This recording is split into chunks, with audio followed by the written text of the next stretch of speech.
going on, fellas? Welcome back to the Real Talk podcast. We still haven't switched the name. We haven't thought of anything good yet, but it's going to be changing. So here we are today with Gabriel Gonzalez, business owner. To my knowledge, you know, you had a growing up just like all of us, or were you born a rich boy? Fuck no. There we go. That's how we start the podcast.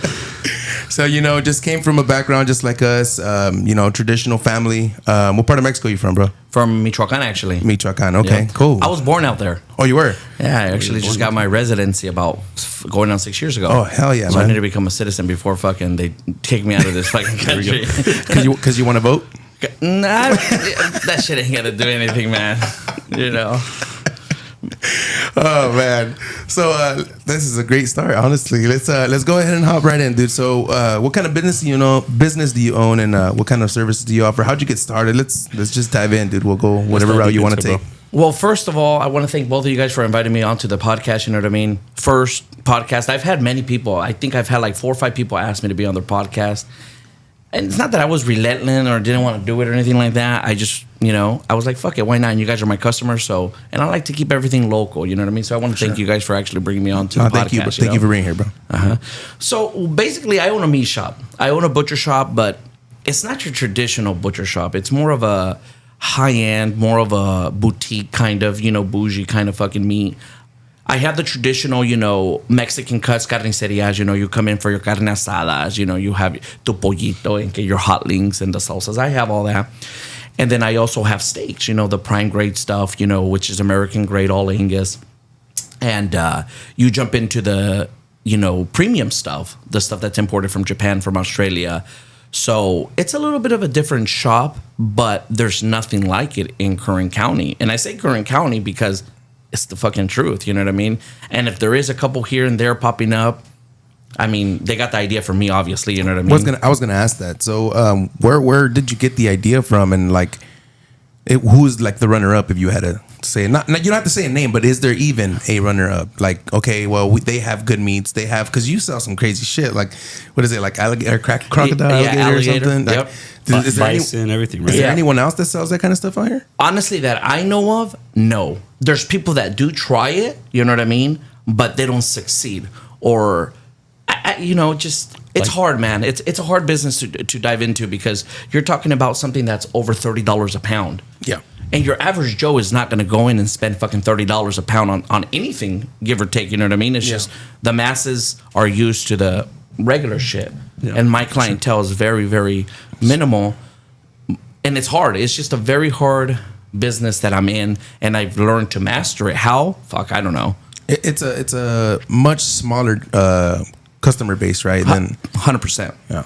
And then so back to Edgar's question. So like, girl, you know, whenever you're first starting your business, did you realize, okay, there's this missing here in Kern County, and I want to be the first one to do it, or how did that start, bro? No, actually, that happened. So I've been in business going on 6 years now, and the first 2 years, the reason I came into this place was because my older brother had meat shops at the time. He wasn't able to take on my original location, which is in Rexland Acres. And I was managing Fast Strip. And he told me, what do you think? And I'm like, I'm in. He was like, but make sure you think about it because you're not going to have vacations anymore. You're not going to be able to take off to Vegas anymore. You know, and it's like, no, there's nothing to fucking think about. I'm in. You know, because my brother's been in business for such a long time. He's a successful person. Why the hell am I not going to do it? And me, I've never been the type to work your 9 to 5. Either I'm the fucking boss, the CEO of a company, or the fucking owner. So how'd you do it to be in Fast Strip? Well, you were a boss, I guess. Well, yeah, but I had a little setbacks back in my past. You know what I mean? I've been locked up 4 times, man. You know what I mean? And I was at Fast Strip longer than I wanted to because I got a fucking DUI. But, you know, anyways. So I dived into the meat world. And he promised me the moon. He promised me the stars and everything like that. You know what I mean? And I'm going to be right there. Don't worry about it. So 6 months into it, bro, I fire his right-hand person, butcher. You know, the guy wanted to try to tell me what to do. It's like, dude, I'm the boss. Like, What do you mean? So that's when shit really hit the fan. And that's why I was like, I got to fucking make it. No ands, ifs, or buts. Anyways, fast forward to 2 years into it, bro. I'm over $100,000 in debt. Thank God it was all personal money that I was saving and stuff like that. So I come across beautiful social media. You know what I mean? So. And at this time, it's still just a traditional meat market. Yes, your traditional meat market, 99-cent chicken breast, $2.99 carne asada, fucking pork ribs, $1.99. You know what I mean? What's like the revenue on that? Like, what were you making at the time? Fuck, nothing. I was getting the carne asada for $2.89, $2.99, and I'm selling it for cost. But if you think about it, how about my time? Yeah. How about the seasonings that I put into it? So in the long run, you're losing money. Yeah. No ands, ifs, or buts. You know what I mean? So I called them up and I told them, you know what? This is not working. He was like, you stay with the meat department. I'm actually going to close mine and I'm going to open up my own place. He owns Tacos El Carne. Oh, okay. Off of Union. Yeah. Yeah. So that's my brother. That's just bomb. I didn't know that was your brother. Yeah. Yeah. So that's my brother. And I told him, no, like, I'm done. I'm just going to go back to pasture, man. I'm just going to call Rami. And he was like, no, stay with it. So at that point, I look at my wife and I was like, what do you think? She was like, I don't know. What do you think? And I'm like, well, look, I want something like that. And I came across La Carniceria, the famous carniceria in LA. Okay. They do similar, right? Similar? No, not the same. I thought they did. Oh, okay. At the beginning, naive, not knowing the business or anything like that. I'm like, damn, those are fucking sexy cuts. You know what I mean? Well, I've been in the business now going on 4 years, and now he blocked me on Instagram, as a matter of fact. Like I just said, yeah, they have me blocked on Instagram. You know what I mean?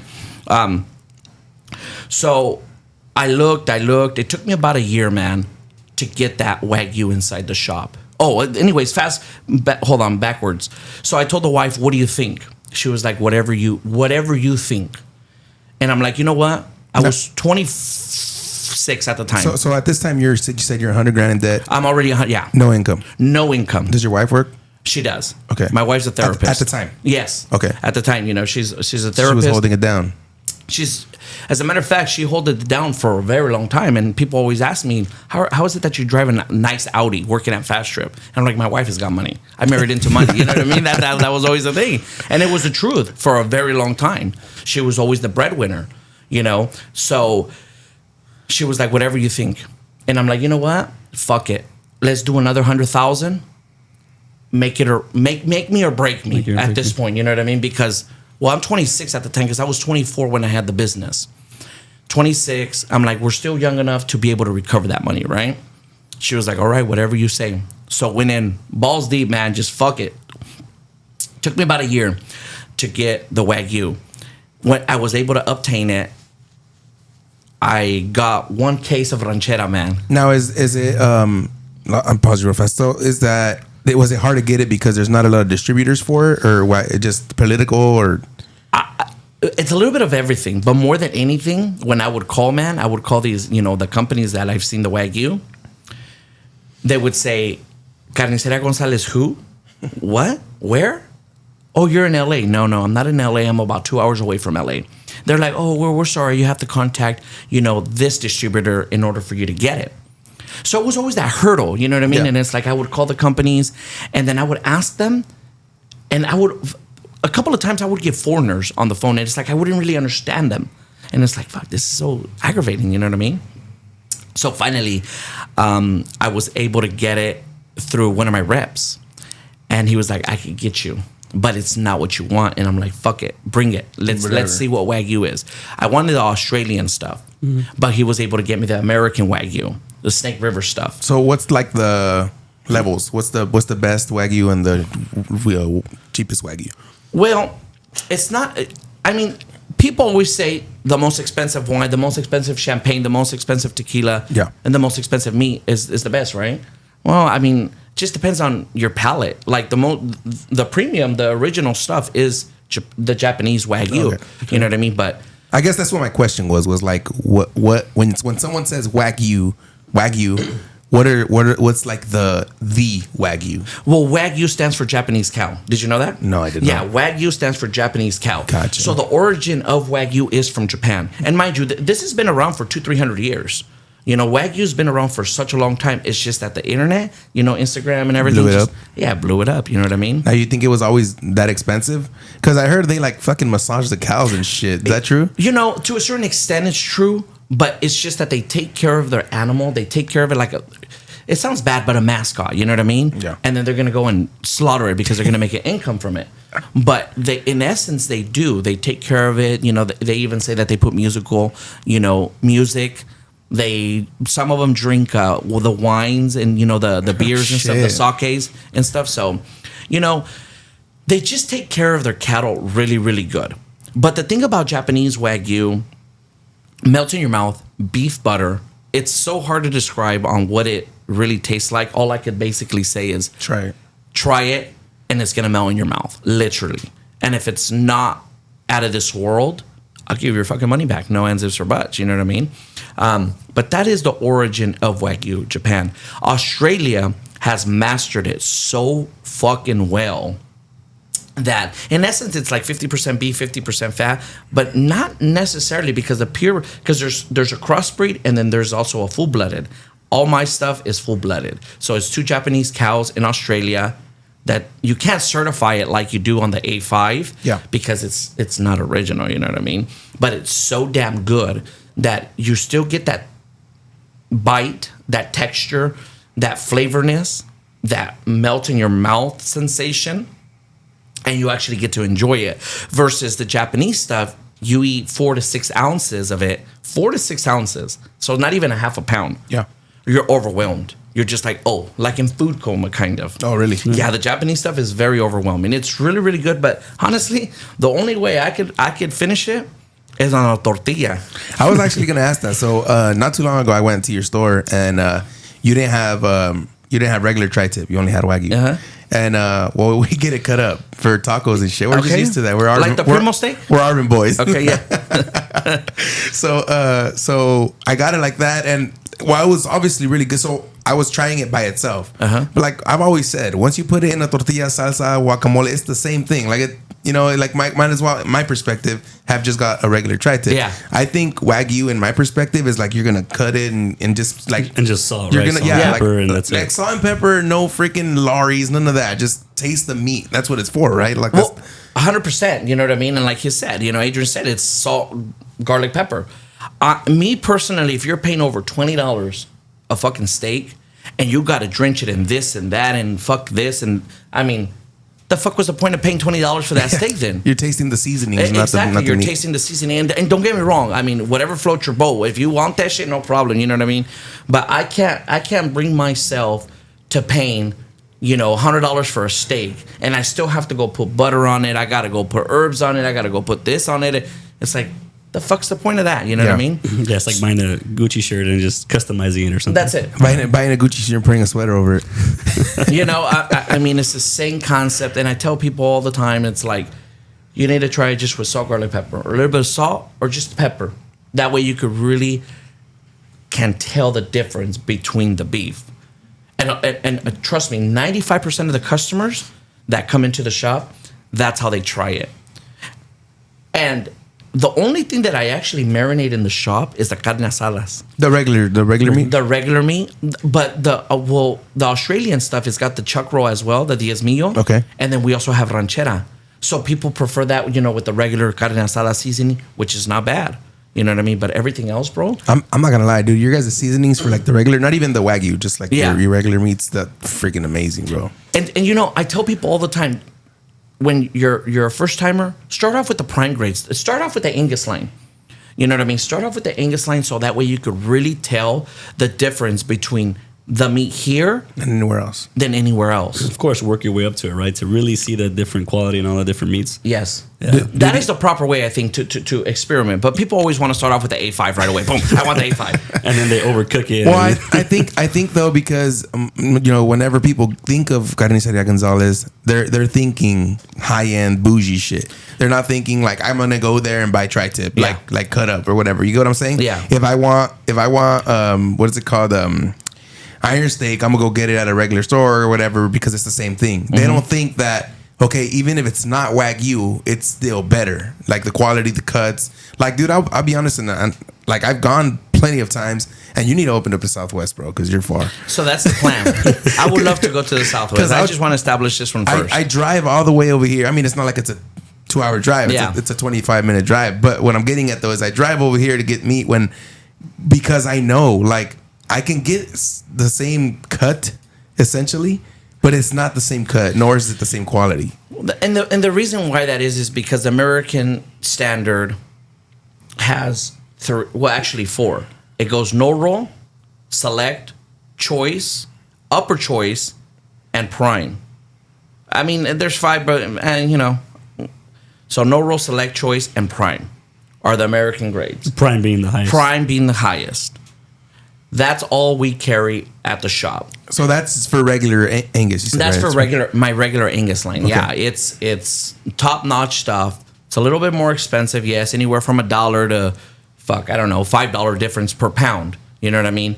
But if you're not sitting there and buying hundreds of pounds, at one given time, I mean, why not pay an extra few dollars for an actual good piece of quality meat? You know what I mean? And I can't emphasize enough that you 100% can taste the difference.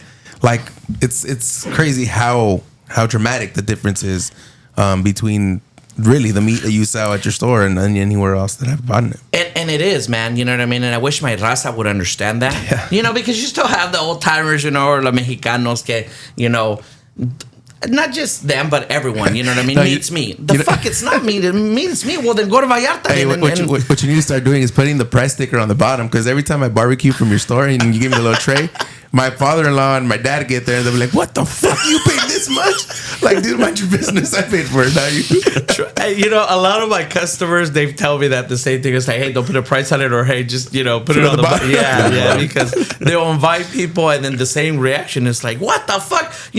There was just a sale over here, over there. It's like, it's funny. I always talk shit to my brothers-in-law that they like chorizo one place and they like this somewhere else, and it's cheaper over here. My anyone in our, like, my parents, my in-laws, cousins and stuff like that, they're gonna barbecue and they'll buy like tri-tip at one store, ranchera somewhere else, and the Diez Míos somewhere else, and they'll go to 3 stores for one barbecue. I'm like, fuck that, I'm going to one place, I'm buying everything there. But check it out. So by them driving around and all that, to me, ya se lo gastaron. My time is worth more than fucking driving around finding the sales. That's just my opinion. You know what I mean? Call me arrogant, call me whatever the fuck you want to call me, but in the time that I just wasted in there, I just wasted time with my family. I just wasted time, barbecuing. I just wasted the fucking day. I could have drank a beer. Exactly. Or 2 maybe, But it does not make sense to go around shopping around. Yeah. Especially right now with gas prices, Jesus fucking Christ. Well, here, I'll give you a little story, and then we'll get right back. So I know a person that drove around like multiple stores, and I'm not talking about like from Winco to Costco that are right there. I'm talking about Southwest to East and to everything, looking for cheaper sodas, bro. Sodas, like the liter sodas. And I was like, you realize that the most discount you're gonna get is like 50 cents, right? And you just drove around all of Bakersfield to save $2 to $3. You just spent that on gas. Yep. If not more. Like, but how about his wear and tear on his vehicle? Yeah, no, everything. When you start to look at it that way, of course, you wasted time, you wasted tires, you wasted everything. But see, I wish more people would understand that in their mind. You know what I mean? I wish people would understand that time is very valuable. Yeah. You know what I mean? And people don't understand that until shit hits the fan. There's an injury, somebody's dying in the family, or any given thing. You know what I mean? That's when things are like, oh shit. What do you think that being locked up kind of gave you that mentality of like, shit, like I need to value the time that I'm out here with my family and stuff like that, or that's just some way that you've always thought? I've always thought that way, and it's crazy, Edgar, that you're asking me that, because the fracture that I have right now on my foot, that's made me realize it even more. Okay. You know what I mean? Like, sometimes you gotta just stop for a minute, realize how blessed you are. Because you're here right now, and in a matter of seconds, because my life changed in a matter of 8 seconds. You know what I mean? And it was just like, fuck. You know what I mean? When I first started my shop 6 years ago, my son was born. Well, he's 5. So he was, born. I would be there from open to close. I wouldn't get there and I wouldn't see Abraham until night. And I remember, bro, we would sleep on the floor. That was our place to sleep in on the floor. That was the only time I had time with my son. So now that my daughter was born, excuse me, I've been spending. I'm not gonna tell you that I spent a whole lot of time with her and this and that. No, but the 7 weeks I was at home, I actually got to see her grow up. Yeah, and I'm seeing her even more right now. You know what I mean? So it's like you can't cherish those moments because nothing's for granted. You can't take anything for granted. You know what I mean? Because you're here now. Fuck, I could go right now, or somebody could come in through this window right now and fucking kill us. Yeah, you know what I mean? So you have to kind of just not take life so serious. Well, I think the unfortunate fact of the matter is that we don't realize that until you have a drastic situation in life, or it's too late. Yes, you lose somebody, or you almost lost something. Yes, and that's when you're like, holy shit! Like I need to slow the fuck down. And to a moderate, because a lot of people go through dramatic stages like that in their life, bro, and they change dramatically. Either they become super holy and it's like this and that, and they're trying to sell you something. And it's like, dude, it's like, relax, take it easy. Life is beautiful. Enjoy it for what it is. Don't take it so serious. You know what I mean? Yeah. And I think a lot of people don't realize that it's a blessing to be even here in front of you two. It's a damn blessing. You know what I mean?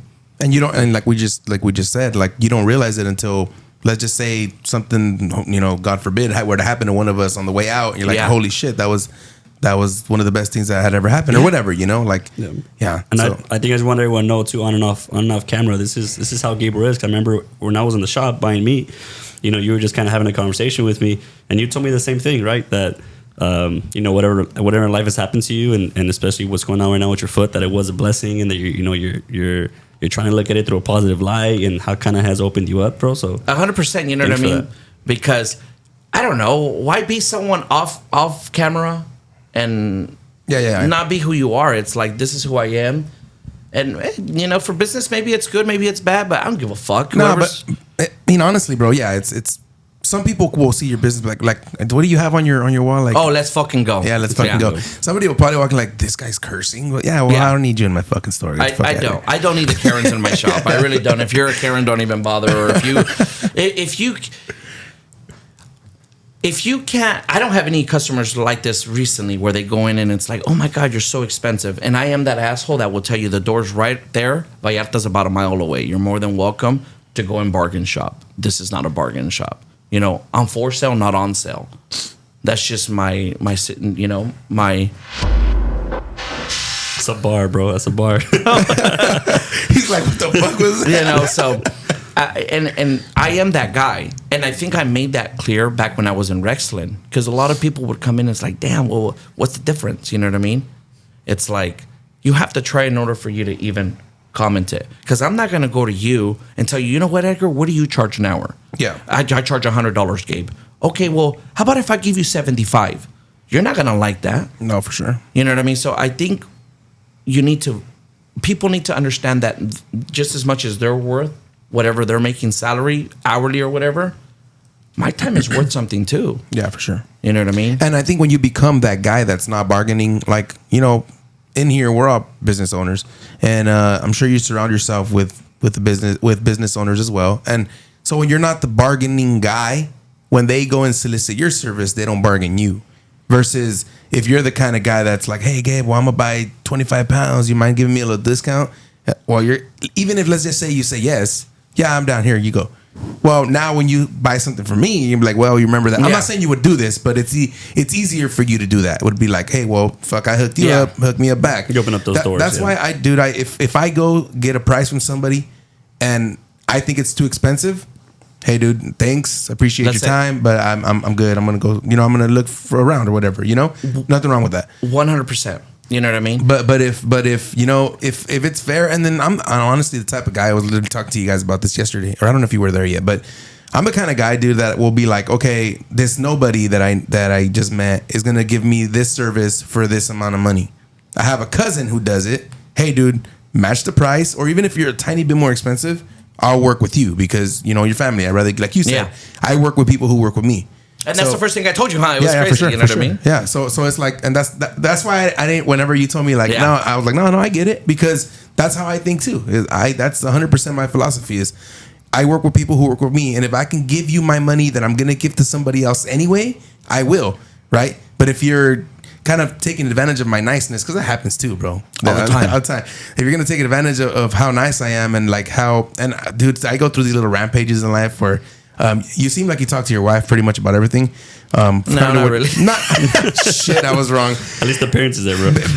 Business wise, how you said like, oh, what do you think? Should we do this or whatever? Back in the day, yeah, but then she does her thing and then I do my thing. You know what I mean? So it's kind of like she's in there, but not. You know what I mean? She just, I don't know. It's your business and she runs her thing. And but she's a therapist. She's not your go-to. No, that's the worst. It's crazy because my cousin said that I'm her lab rat. You know what I mean? Back when I met her 12 years ago, and she was like, "Oh, you're I'm gonna fix this motherfucker." And she has not fucking figured me out. You know what I mean? Well, she's not done. No, she's not done. Job's not finished. No, but I was like, I go on a rampage with my wife. Fuck everybody. I'm not gonna fucking help nobody. I'm gonna mind my business, whatever. But I'm naturally that guy, dude. I'm naturally the guy that wants to help people. And like I've always said, like if I start a venture and I can bring people on with me, I'm gonna fucking do it, even though they'll backstab you, dude. But I mean, I think, and I don't know what you think about what I'm about to say, but I think that's why God continues to bless us, because we have that what's it called, I just lost my train of thought, abundance mentality, where like it's not just one sale, dude. It's not just one thing. Like I brought on, because I do sales, right? So I brought on a guy. It's like if you teach somebody to open up a meat market, you can't think like, well, like let's just say your butcher says, hey, I want to open up my own shop. You can't be like, nah, fuck that. You're gonna take business from me. It's like, okay, go for it, but let's be strategic. Let's say you open up in the Southwest and I stay here. And if anything, if you're not financially able, I'll help you out. Now let's open together, yes. Right? But many people don't think that. Many people, instead of taking that jump, what do you think they're gonna do? Fuck that. I'm gonna open up over there before he does, right? Exactly. And and it's crazy that you say that, because life is so simple. What I was, expressing earlier, God brought us to this, world for humanity, kindness. We're supposed to help each other out. We're supposed to, lend you a hand, not be so fucking hostile the way our world is right now. These fucking politics, they got us all divided. It works. Their plan is working so perfect that we've lost touch of why we're really here in this world. But honestly, we're supposed to help each other. Abundance is supposed to be in all of us. You know what I mean? But like you said, if there's an opportunity, and instead of helping that person, we want to fucking push him down to the floor. Scarcity. Everyone has scarcity right now. And I don't know if it's because I'm Mexicano, but I see it more in our raza, bro. It is. It's 100% true. It's like, dude, like, ¿por qué no me puedes apoyar? No mames, güey. ¿Quién es el peor enemigo de un mexicano? Un mexicano. Otro mexicano. You know what I mean? Y lo dices, y la pinche raza que se ofende, esos son los pinches piojos. Que like, oiga, nomás ese pinche vato ojete, hijo de su puta. Like, dude, it's the truth. Yeah. Hay que unirlos. Es como, right now, los árabes, los chinos, los indios. No mames, son dueños de cada puta because esquina. They all gather up together. Exactly. Yeah. Look at the white folks. Why are they corporate America? They're running the world, and they're not dividing. They're you know what I mean? It's like, why can't we be united as raza, bro? You know Rocky by any chance? Rocky, the dude that here from Furniture City? No, I don't. Okay, so he drives badass cars, bro. Lambos and all kinds of G-Wagons and stuff. And one time, one of my boys, Leo, the same guy that I told you from the restaurant, he told him like, "Damn, how you motherfuckers do it?" He's like, "Well, bro, we all like, we buy houses together, we buy cars together. We like if I want to borrow my cousin's G-Wagon, I take it. He takes my Lambo." He's like, and it just makes it easier, and we all get to drive badass cars all the time. Yeah, try sharing your car with a cousin of yours or something. Oh, fuck, forget it. You know what I mean? It's and that's the thing. You know what I mean? And I can't emphasize it enough, and I can't yell it enough, man. Que nosotros de raza tenemos que ser más unidos. We gotta be more united, because we're fucking ourselves left and right. You know what I mean? I wish more of my raza went inside the shop. You know what I mean? And actually wanted more quality. But no, they prefer to say, ay no, está más barata allá en la Vallarta. O que la puedo agarrar acá. O que acá. You know? No support. No support, or dame un descuento. Yeah. That's the biggest thing en nosotros de mexicanos también. Ay, pero me vas a dar un descuento porque soy fulanita, sutanita y que soy la hermana de tu mamá y like, dude, like, support me. The thing is that I think from, especially in a Hispanic point of view, and we're talking about Hispanics, is they just want to win the negotiation. It ain't even about, you can give them 10 cents off and now they're like, fuck it, I beat them. Like, I didn't pay full price. You get me? It's like, what did that... Okay, so in my philosophy in sales is, if I have a client and he says, "Hey, dude, that's a little too expensive. Like, can you give me a better price?" If I give you the better price, are you gonna buy it, or are you gonna take my better price and go shop it? Yep. You get what I'm saying? Yep. Like, so it's like, if you're not, if it's too expensive, I can't afford it. Well, the biggest discount I'll give you is X amount of money, and that's not gonna change your mind. So I'm not even gonna give you the lower price because it's pointless. So check it out. So when those people come into my shop, bro, I tell them, I'll give you a discount. I'll give you a better price, no problem. How many steaks do you want? How many pounds do you want? One. So to me, it's just like, okay, so you want me to give you $1, $2 off? No mames. Like, really? You wasted all your breath, your energy for a fucking $1 discount? Now, if you're struggling to make ends meet or whatever, and that's probably the wrong shop to go to. But I know you, dude. You have a good enough heart that if you know this person's struggling, you'd even fucking give it to him. So, you know, it's true. It's reality. If you're struggling, you shouldn't be fucking buying Wagyu. You should stick to the regular Angus line. No ands, ifs, or buts. También tengo pollito, o puerquito, you know what I mean? Like, buy some more economical stuff, you know what I mean? But, yeah, ask, and I'll help. You know, I haven't posted it lately, but I have a post, you know, that I post every month. I don't just give during the holiday seasons, you know, the Thanksgiving, the Christmas, and all that. No, I help all year long. You know what I mean? That's my thing, because I know what it is to be without. For sure. You know, growing up, bro, we weren't poor, but we weren't rich. There wasn't enough to go around. You know what I mean? That was just the reality of it. It was 5 of us, 5 boys. You know what I mean? So I post this thing on my social media, on my Instagram, and, you know, basically saying, if you ever find yourself in tough times, you're not working, don't let your kid on an empty stomach, nor yourself. No questions asked, drop off, or you know, or pick it up at the shop. And that's what it is. And I have a list of people, and I haven't posted it for that same reason, because I have a list of people that I reach out to all the time. And it's anywhere from an $80 to $150 meat basket that I donate. And I'm not out there flaunting it for the clout or anything like that, because if you do something out of your heart, bro, yeah, ¿por qué vas a andar presumiendo y diciendo, oh, yo hice esto y aquello? For sure. If you're going to do it out of your heart, shut the fuck up and just do it. But I noticed that a lot of people on social media, they want it for the fucking clout. Well, for sure. They're trying to get publicity. It's a publicity stunt more than anything. And shit like that really, really gets to me, Edgar. It really, really does, because when I did that whole... The reason why I got involved with the whole, I don't know if you guys noticed, the bullying with Norman. Oh, yes. I saw that. So, my buddy Nestor, Soltero's Car Wash, he hit me up, and I remember my phone was blowing up that day. And I was so busy at the shop that I was just like, I'll get to it, right? So he called me. He was like, have you seen that video? And I'm like, I have not. So I looked at it. Anyways, long story short, I got involved because of him. I did it. You don't understand how many people blew up my DM. Hey, bro, I got him with a haircut. Hey, bro, I could do this. I could do that. This and that, left and right. And I'm like, okay, well, you know, it sounds like... Because I was in direct contact with his mom, you know? So I think they already got a haircut, this and that. Oh, he got a lot of shit, dude. Yeah. That kid. I mean, it was unfortunate what he went through, but hey, he's probably like, fuck it. But I'm going to tell you right now what happened, why we never heard about it again right now.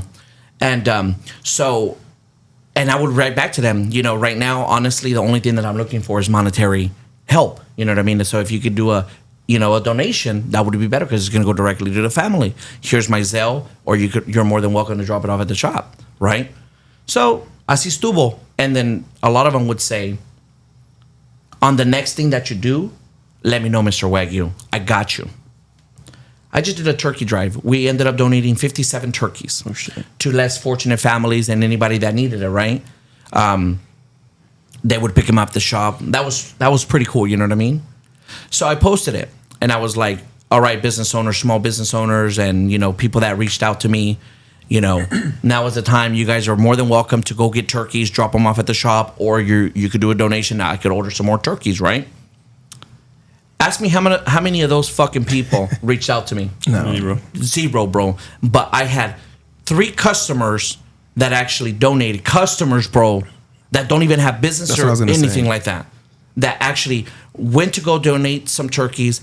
Somebody donated $200 and want to go buy more turkeys with that. So it's kind of like, yeah. But I on the bottom of the post, I put, if you're doing it for clout, don't waste your fucking time. Stay away. Yeah.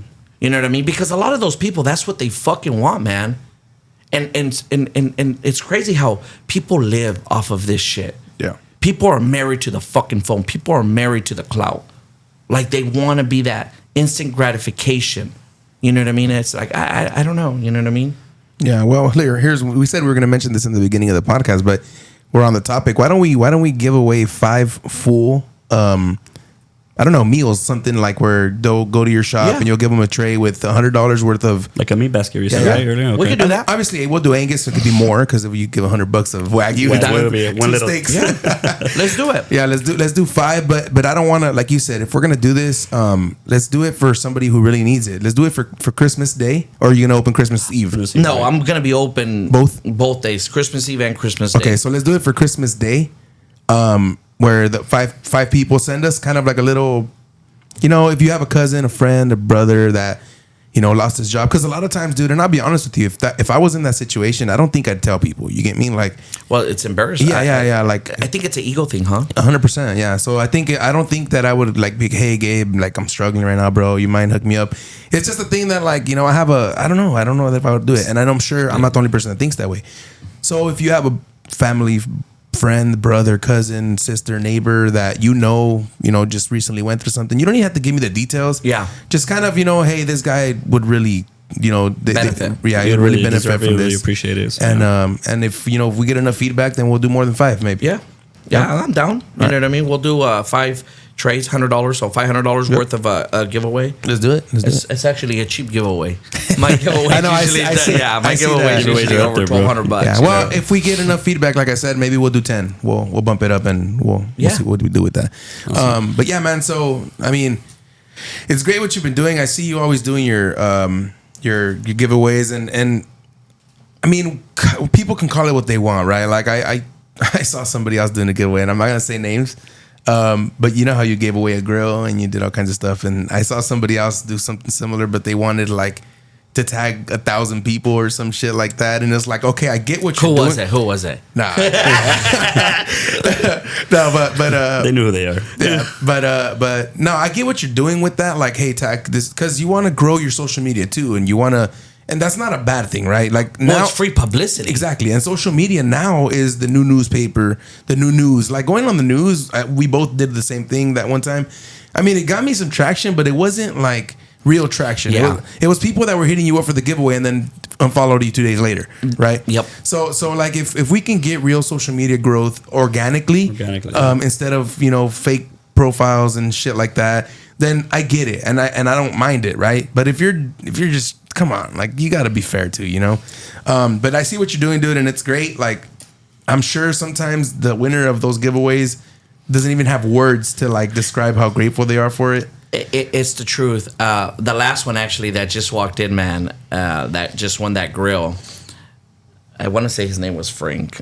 And sorry if I messed up your name, man, but he walked in, man, so happy, so joyful, almost skipping. I told, hey, you just won. He was like, I'm on my way. I just got off of work. And he showed up, bro, within like 5 minutes. Yeah. And he was so happy, you know what I mean? And he was just like, thank you so much, and just taking videos. And I actually have the video, but for some reason it didn't let me download it. But anyways, so I told him, hey, so be honest with me. When are you going to cook it? He was like, honestly, I don't want it till next week. And I'm like, then don't take it. Don't take the meat right now. Go freeze it. Yeah. And I'd rather you take the product fresh. Yeah. He was like, oh, really? Yeah. You know what I mean? He was like, all right, perfect. And he showed up that Wednesday, man, the Wednesday before Thanksgiving. And he picked it up, and he was happier than shit. I even had to make him wait. Actually, I told him, "Oh, give me 1 second because we're gonna marinate everything right now for you, and we're gonna get everything ready for you." You know what I mean? So that was cool. And then the griddle, I believe, she was, I think she's in the military still. And hearing her stories, just hearing the stories, man, you could tell that these people genuinely did deserve it. You know what I mean? And they're going to be grateful. Very grateful. Because you're also going to get those freaking douchebags that'll win or something, and then a week later, oh yeah, but the fucking meat he gave me was fucking whack. You know, it was like, come on, motherfucker, it was free. Be grateful. But see, it just goes back into the same aspect that there's no hunger in America. America does not let you go hungry. You're hungry because you fucking want to be.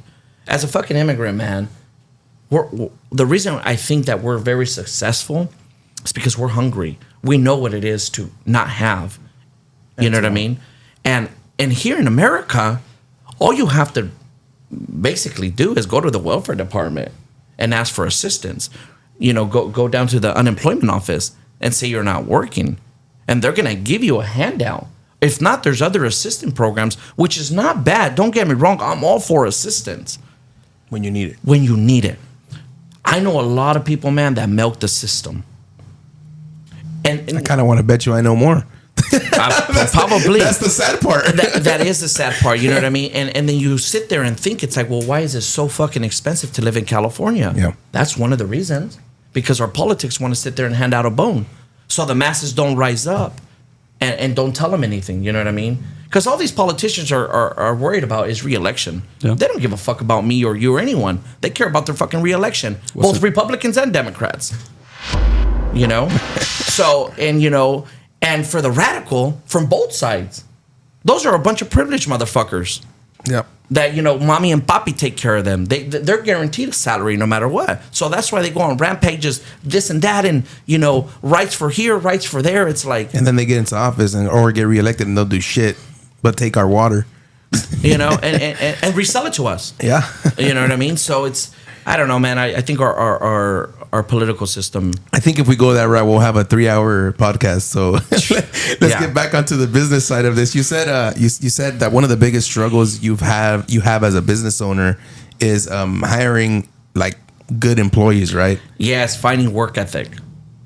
I have a fucking great team right now. I have a fucking solid team. You know, Emmanuel, Jennifer, Alexis, unexperienced kids. And they've been running my shop for the 7 weeks that I was out. What does that tell you? I've had butchers in the past, butchers that have been 10, 15, 20 years in the business.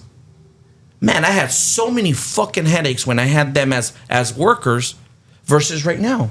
Dude, look, I'm able to do a podcast. I'm able to leave my shop. Yeah, you know what I mean? And come fuck around with you guys. Well, one, Brian, I think that says a lot about your leadership, right? Like kind of what you've kind of ingrained in them. And two, well, yeah, the work ethic, like you said.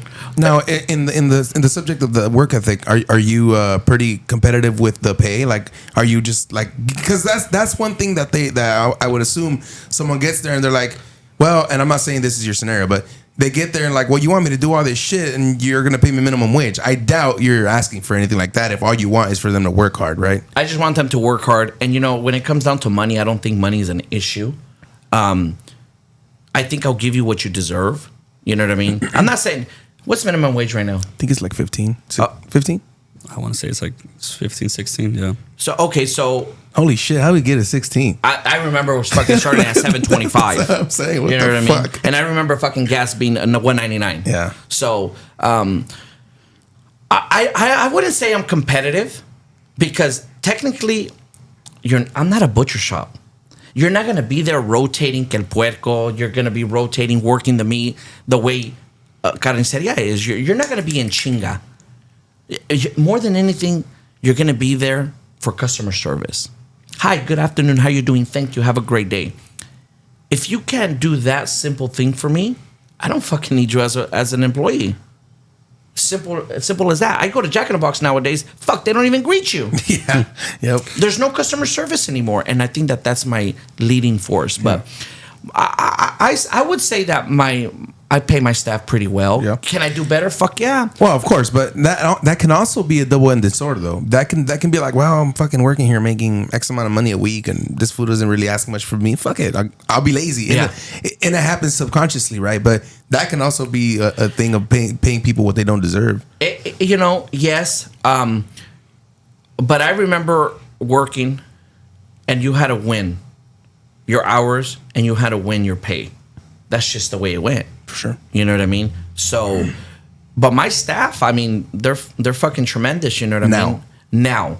How long did it take you to get there? Inexperienced people, mind you. They're not even butchers or they're nothing like that. They're just they go off of what they see from me. They tell the customer from what I tell the customer. Well, you got to lead from. They got to learn from example of their leader, right? Well, a lot of business owners nowadays, just because they have some kind of wealth, I'm gonna open up a business and I don't have to be there. Bullshit. If you are that business owner, you're a piece of shit. You're supposed to be there. You have to be there in the front line with your workers, and you have to be there busting ass just as much as you want them to bust ass. I'm never gonna ask my worker, go clean the toilet, get on your knees. If I'm not gonna do it. I'm gonna fucking get on my knees and I'm gonna scrub that toilet and show them how to do it the way I want it to be cleaned. A lot of business owners, man, I'm telling you because I see it all the time. And I have a small business owners asking me, how do you do it, Mr. Wagyu? How do you do it? How is it that this and that? And I was like, well, do you put the time in with them? Well, it's just because I'm over here running around doing this and that. And I was like, well, that's fucking excuses. Yeah. Don't sit there and fucking make excuses and then ask, why aren't you making a decent income? And if that's what you want to do, if you want to own multiple businesses, you're going to eventually have to hire people to run a couple of them, right? And you have to have that in mind before, right? So let's say that you said, well, I want to open in the Southwest, but I want to leave this one open. Well, you're not going to be able to be at both at the same time. So it starts now, right? Yes. Teaching somebody like one of your workers to hey, in 2 years, dude, I'm telling you right now, this is going to be your shop. So get on it now so I can be able to open over there. And then like that, it's a cool, like, okay, I don't got to be everywhere because I trained mini-me's pretty much. Yeah. But check it out, Edgar, to answer to that. Why do you think I closed down my original location? Yeah, you tried that already? I tried it. I had experienced butchers over there. People that have been in the game for such a long time. So why the fuck is it that shop went from making X amount to not even fucking covering payroll? What happened? And you called yourself an experienced butcher? You don't think that you took other business over here? I can't say that because, as a matter of fact, I just had the gentleman. He used to own Food Village, the meat department in there. I don't know if you ever heard of it. No, is that where you used to be? That's where my brother got all his expertise and this and that. And, okay. The owner, Renee, great fucking guy. And he walked into the shop, and I was talking to him about it. You know what he said? I don't know where it came from. Now, I don't know where it came. I really don't know why that one went down dramatically. It got so bad, like I said, I couldn't even cover payroll. So I can't say that everyone from that shop came over here because I would be lying. Because I haven't seen a lot of faces that I used to see over there. Did they continue to sell Wagyu there, or you left it as just a regular meat market? I don't know what the Arab is doing there. No. When you were still running it. Oh, when I was running it 100%, yeah, I still had Actually, I started taking out the Wagyu little by little. Bring it over here. Well, because I noticed that it wasn't selling. Yeah. And it's a perishable item. Yeah, for I sure. don't sell that shit. I'm fucked. You know what I mean? Yeah. And I'm not going to be eating Wagyu every day of my life. You know what I mean?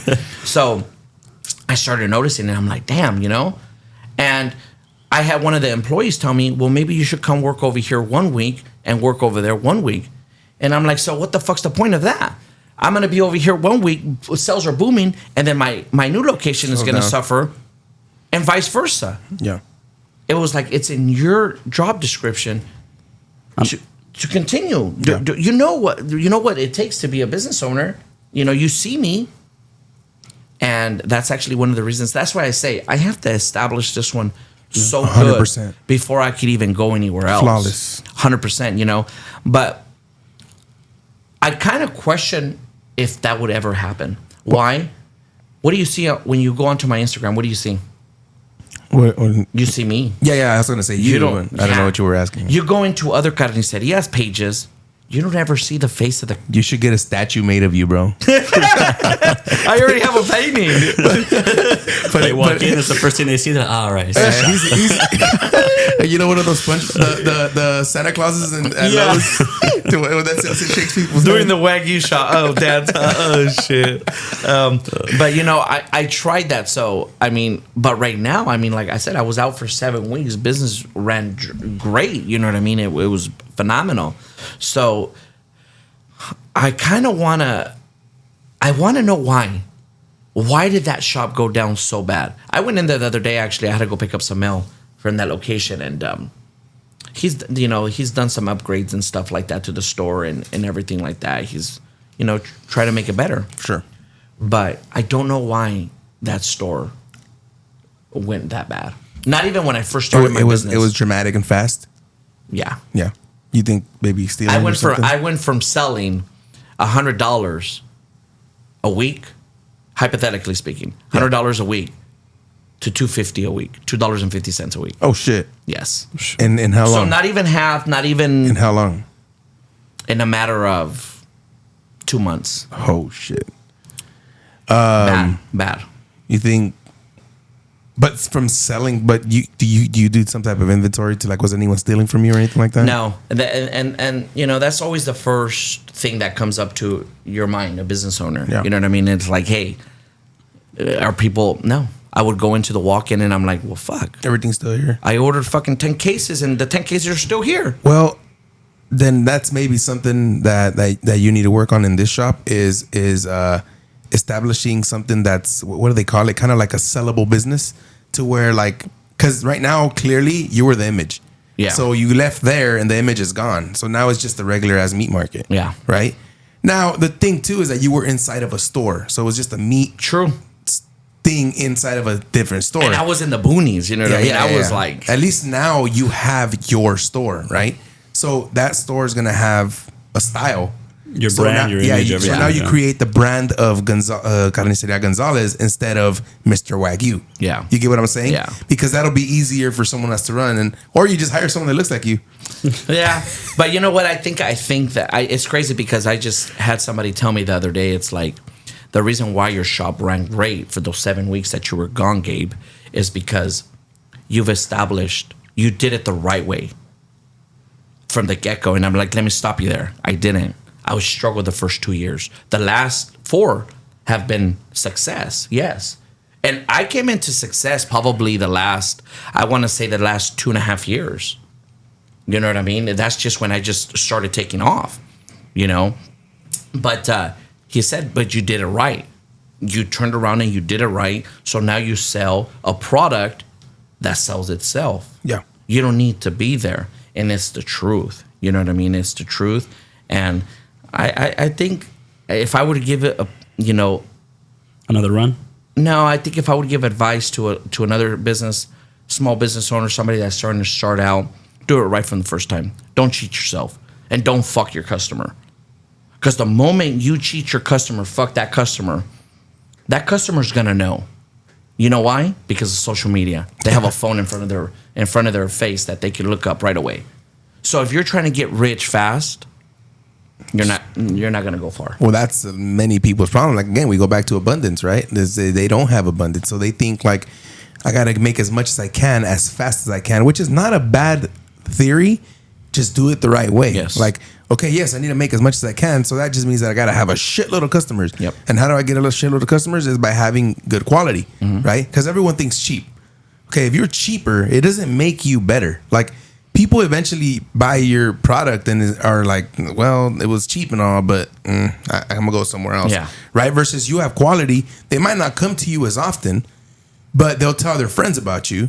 And then the friends will be like, well, they might not come to you as often, but now you have a big clientele that's coming to you all the time because you have quality. Yes.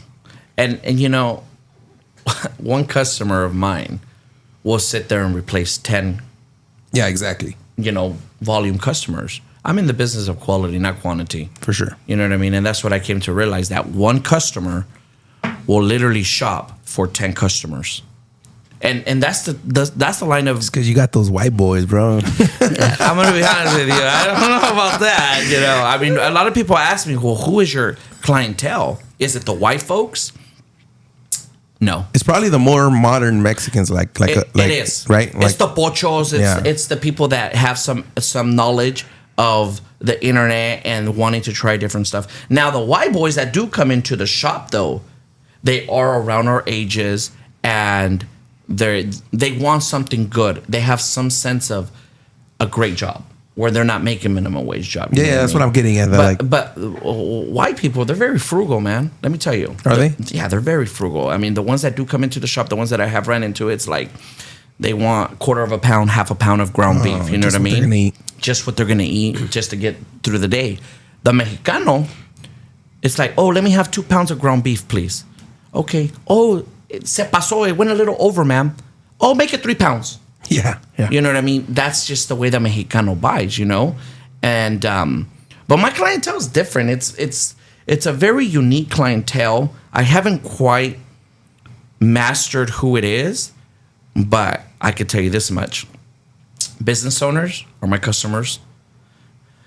Trappers, dog breeders, barbers, and people with money. Well, I guess you can. Well, because I mean, what's your just on average? What's a pound of my Australian tri-tip? My average ticket is $145. That's your average ticket. That is my average ticket on a customer. How much meat is someone buying with $140 on average? Not a lot.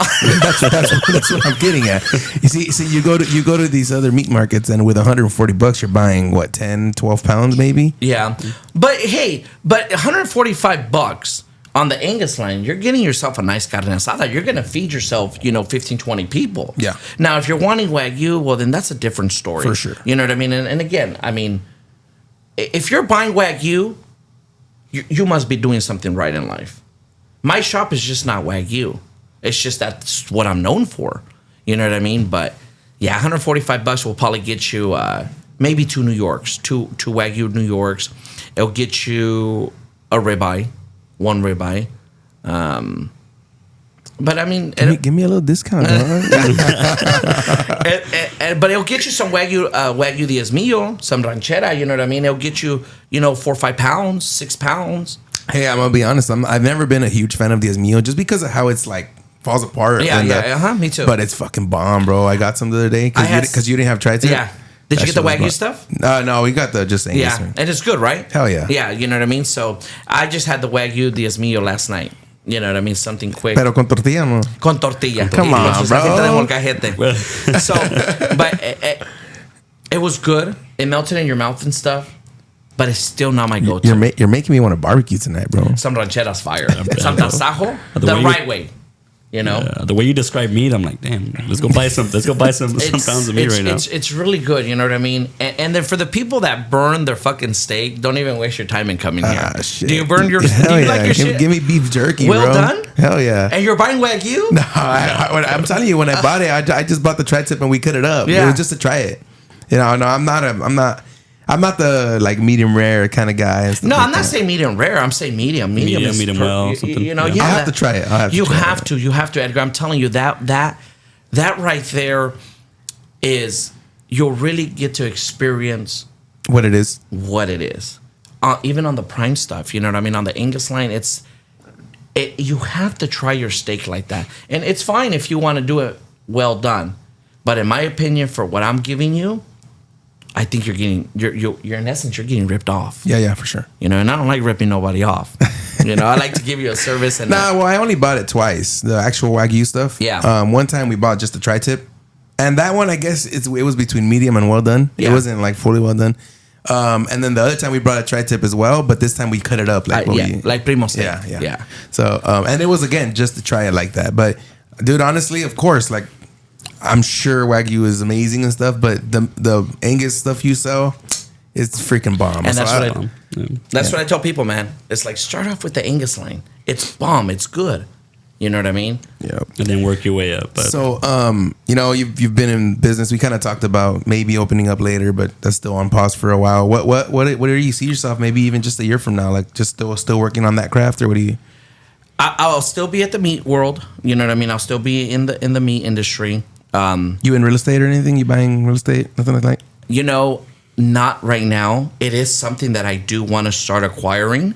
You know what I mean? Because that's generational wealth. Yeah, for sure. You know what I mean? That's something that I could actually leave to my, my offspring. You know what I mean? It's just that is the goal. Son tus hijos. We'll This see. is my offspring. mi niñita, mi niñita, you know. So, you know, that is the goal. To get in the real estate game, because you look at all the wealthy people, man. That's the one asset everyone shares. Every wealthy person shares one asset. And I wish people, more of the masses would understand that. Well, I think we're getting there, bro. I think it's just our parents. So you are first generation. Well, I'm first generation son. So you actually came here from Mexico, Yes, right? I did. I was 3. See, that's what I'm 3 getting or at. 4, that, I think. That like even my parents, like I say this a lot. They played their role. Like they brought me here. I mean, well, they came here, had me here, played their role in being the first generation that was here. Pretty much just work your job, buy a house, send your kids to school, and let them be the better, right? Mm-hmm. And so now we have a tough task at hand as the ones that were born here, right? I mean, now your kids. I guess you weren't born here, but you're like any of us. Like you kind of. The age is what I'm getting at. Now that you're a resident and you're soon going to be a citizen, you're going to have just as many opportunities as anybody us now. Obviously, it was harder for you to get here, correct, right? But now, today speaking, we have the same opportunities now, right? So that being said, your kids are going to be kind of where I'm at now, right? Where we're like, oh shit, well, my parents were born or I was born here now. Yeah, like I have those shoes to fill. Like I can't just fulfill what my dad did. I got to exceed, right? Yes. And so I think we're getting there now to where like people anywhere between our age group is starting to like evolving. I think social media played a humongous part in that Yes. too. That you start to see, well, shit. See, and that's the stuff that my parents never knew.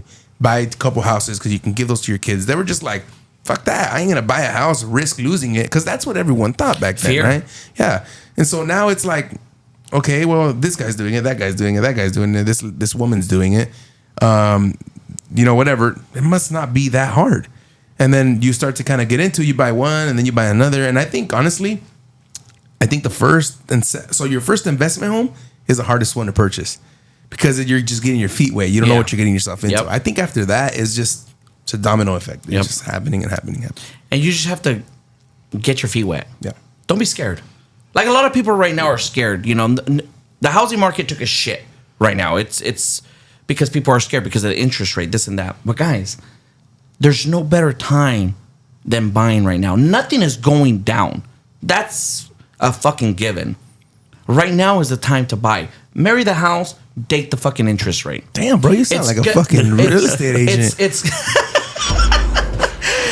the interest rate. It's gonna go back down. No ands, ifs, or buts. And you can refinance that. 100%. You know what I mean? And people always tell me, buy. Don't let that shit scare you because you're young right now. If you're gonna sit there and wait till the fucking interest rate goes down, imagine you're fucking 50. Now, needless to say, it was when you're ready, right? Yeah. Like if you haven't gotten into it, it's because you're focusing on your businesses and stuff like that, and the ability, maybe, you know, whatever it can be. It's my first year in business filing taxes, or now that I did whatever. Like anybody, right? I'm not talking just you. I'm saying in general. If you're not ready, then okay, fine, get ready, right?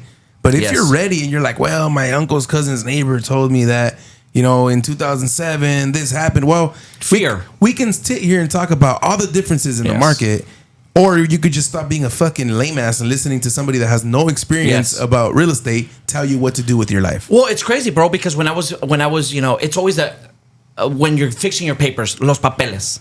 You know, nosotros de mexicanos, you know, especially our parents, bro. Ay, es que mira, a esto le pasó a ese sultanito y le pasó esto. Ay, y no puedes decirle eso al immigration officer. It's always that fear, right? Yeah. And what I came to notice that when I was fixing my papers with immigration, my mom would come to me and I was like, Mama, no. Es diferente para cada gente. Yeah. Every case is different. And I bet it was way different than what you were expecting, huh? Like the actual, like, it made like the interview type of thing. Everyone scares you for it. Well, everyone scares you for it, but you know what? I had a very bad experience, actually. Oh, did you? Yeah, hell yeah. You know what I mean? The immigration officer que me tocó en Juárez, man, she was a bitch, bro. Yeah? Yeah, like, I don't know. Was she Mexican? No, she I was not. Because that usually happens. No, she was not. Yeah, she gave me a hard time, and she ended up prolonging my stay 1 week. And I remember I took off to Michoacan. I went back to my home motherland. Damn. Well, I mean, I guess it was fun. Now you look back and it's like, fuck it. It was cool. But at the time, you were probably stressed the fuck out. I was super stressed out. You know, I remember walking out of that appointment and fucking cussing everyone out. Remember calling my lawyer. The fuck? Why would you send me here? You told me it was done. I mean, and she was like, we're gonna get it straightened out, Gabe. We're gonna get it straightened out. And I'm like, yeah, we need to fucking get it straightened out. You know what I mean? Yeah. So yeah, it was a tough situation, but you know what? Now I'm here. Now I could say, you know, la migra me la pela. You know what I mean? You can go and come. No one can say shit. You got to become a citizen though to get that even a little more established. Hey, you know what? I felt like a kid, like a kid in a candy store when I got my green card. I can cross, bitches. I remember, bro. I thought it was fake. I was like, it cannot be real. It cannot be real. So we literally went to Rosarito for the weekend. Just to cross? Just to see what it felt like. It's like, oh my God. Like, oh, fuck, it's real. I don't got to jump this shit. Yeah. I mean, it was interesting. And now it's just like, you know, and I guess I feel to a certain point now, I don't fear the law. I don't know if because I've been in custody, I've been through it, and it's just like, I really don't. You know, you don't fear it, but do you kind of poke at it? Like I do poke at it. And my girl is like, well, why do you do it? It's like, well, I'm a law-abiding citizen. They're not gonna do anything. And I don't know. And I have a lot of people in you know, uniform that shop at my shop too. I have a lot of cops, sheriffs, BPD, you know, highway patrols, you know, that come into my shop. And I guess because I don't know, but I think when you're not doing something illegal. But what I'm saying is like sparking, like you know, like poke at it whenever like a cop's telling you something or whatever, and you're like, well, I know my rights, whatever. No, but I'm not that asshole. No, but I'm saying like you kind of instigate stuff for no reason. Do you that kind of guy? Well, I mean, if I see a cop on the freeway, I'm not gonna slow down like everyone else. I'm gonna keep on going. Boom. You know how everybody brakes? Like, fuck that, I want to keep on going. You know what I mean? Or for example, my tags on all my vehicles, they're all expired. I think the Jeep that I drive, I think it's from 2012. Well, because somebody stole my plates, right? It was so fucking tedious to go back and forth with the DMV. The DMV lady literally made it seem like it was my fault, like I'm the one that stole it. So it's like ever since then, I don't even put the tags on it. So what do? Put it in a glove compartment? God forbid I ever get pulled over. They're paid. The stickers. Oh yeah, 100%. I was like, damn, they're gonna fire your ass. Yeah, no, they're paid for. And I keep them in the glove compartment. If God forbid I ever get pulled over, you know, here you go. Here they're. And they ask me, well, why don't you have them? Well, you know, I went through. Yeah. You know. So little outro question. If you had a wish that can get granted to you, it'd be, you know, anything. You can go back in time. You can have been born here, or you can go live with somebody like a famous person, or, I mean, Beyonce. That's already mine, bro. So you back up. But yeah, who would you meet? What would you do? What would you change? Like if you had one wish that literally you had a genie right here, just one wish. Peace and love in this world. Yeah. Peace and love, unity, positive vibes. You know, you hit me with a left hook, bro. I love it. I wish we were more humans. Yeah. We're fucking animals, man. And that I think our world is going to shit because of that. I won't help you, Edgar, if it doesn't benefit me, type of shit. I don't like that. I'm gonna help you, Edgar, because I want you to succeed. Yeah. And I'm gonna help you, Mr. Wagyu, because I want you to succeed. More peace and love. Peace and love and just respect. Love it, bro. I love it. I fucking love it, man. So where can people follow you on social media, bro? Carniceria Gonzalez. Does it have a one on it? I think it does, yeah. Carniceria Gonzalez, number 1. Okay, and then what's your address to your store? 1220 Oak Street, Suite 1220 B. Oak Street. Bakersfield, California. If you're a Karen, don't show up. Yeah. Thanks for being here, bro. I appreciate you, man.